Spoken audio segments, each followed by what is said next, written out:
Tributes continue to pour in following the sudden and unexpected death of American soccer journalist Grant Wahl. Wahl collapsed in a press box during a quarterfinal match on Friday night. He was honored prior to kickoff in the quarterfinal matchup between France and England on Saturday. The longtime Sports Illustrated writer and our colleague here at CBS News, he was a CBS News contributor, was only 49 years old. His wife, CBS News medical contributor Dr. Celine Gounder, expressed her shock following the news. Since his passing, she has continued to share photos and memories of her late husband. She has also thanked everyone for their messages of support. Along with covering soccer, Wahl was also dedicated to shining a light on human rights issues, including at the World Cup. So last month, Wahl was detained by officials in Qatar for wearing an LGBTQ plus shirt. It was a soccer ball with a rainbow around it.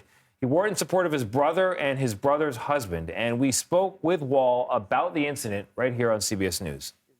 My own story tonight, I'm wearing a shirt that has a rainbow on it surrounding a soccer ball. And I was detained for nearly half an hour coming into the stadium at the media checkpoint tonight simply because of the shirt. They demanded that I remove the shirt.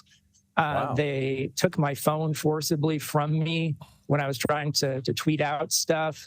And eventually they had me stand in front of a CCTV camera, presumably for someone at the other end to render a verdict.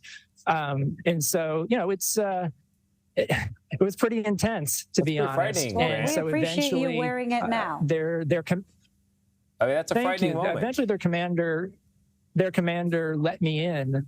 But obviously, I've never had anything like that happen before. And I told them I refused to take off the shirt. It was so shocking. Friday night, I was having dinner with a fellow journalist, and we just stopped every conversation, started looking into it. And I was showing her this video. I can't believe, a colleague, he was just talking to you and I just a few days ago. But it sounds like something is going on health-wise over there at the World Cup. Well, I mean, we'll see where things go in terms of the evidence and what happened to Grant. But I was also shocked. I was at dinner. A friend of mine got up to go to the bathroom, came back and said, "Did you see this news?" And then, I was leveled by it. Yeah. Well, CBS Sports soccer writer Jonathan Johnson is joining us now for more on this. Jonathan, welcome.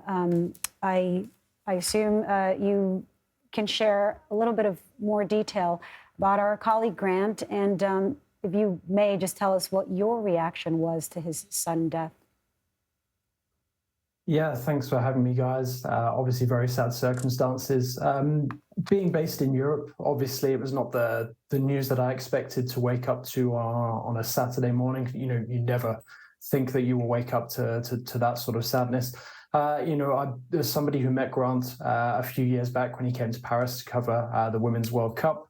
He was somebody hugely knowledgeable, not just about American sports and particularly soccer, but, all global aspects of the game, and he was a true champion of it. And as somebody who was looking to get into journalism around about the time that Grant released his first book, the Beckham Experiment, that was something really, very inspirational to me at that moment. So, to lose him obviously is a huge loss, not just for those that knew him personally, but for the sport and the industry as a whole.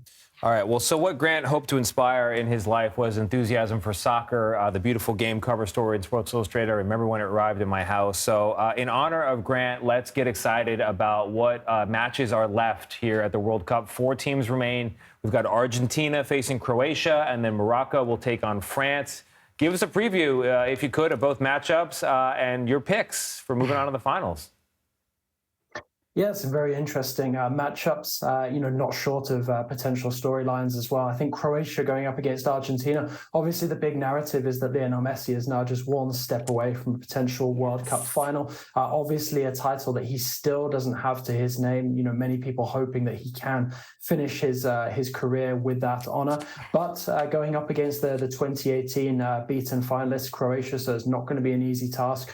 We saw Argentina given a bit of a scare by the Netherlands. So, plenty of possibility there that, Argentina might be run close in this one. And then going into the other game as well, you've got France, obviously the defending champions, up against Morocco, two countries with a lot of sort of intertwined history, given France's colonial past in Morocco. But also Morocco, the real Cinderella story, of this World Cup as well. And I think so many people are, in many ways crossing their hands that at least one of the underdogs in these two matchups goes through. But I think it would be a bit disrespectful to call Croatia the underdogs, given that they reached the last final. So, Morocco's certainly the outsider's pick here. I spent the weekend seeing some friends from, different parts of the world, some French, all rooting for Morocco. Really? It's a historic victory so far for Morocco. You always want to see, the colonized country come victorious. But Argentina, my opinion, this is also historic. And the passion that people from Argentina put on soccer, people are talking about Maradona just, placing the hand of God on Messi and walking, and it's helping because the economy there, it's really under shambles. Inflation is so high. So it's giving people a reason to celebrate. Who is your pick? Who do you think will be the champ? I've clearly stated who I'm rooting for. Yeah, it's the $1 million question. My actual pre-tournament pick was Argentina, so I guess I'm going to stay loyal to that. I do think that ultimately it will be Lionel Messi lifting the trophy. However, I do think things have slightly changed since then. I do think France stand a really good chance of getting to back-to-back finals now. And obviously, if it is a France-Argentina matchup, then that one is going to be very tight indeed. But I'm going to stick to my guns and say that I still think that it'll be Lionel Messi and Argentina celebrating at the end of all of this in Qatar. Okay, we'll be wearing that white and celeste blue. Well, speaking for one of us, I'm looking forward to just a great match regardless of who wins. I definitely have a fan's interest, but nothing more. Jonathan Johnson, CBS Sports writer for soccer, thank you very much. Thank you.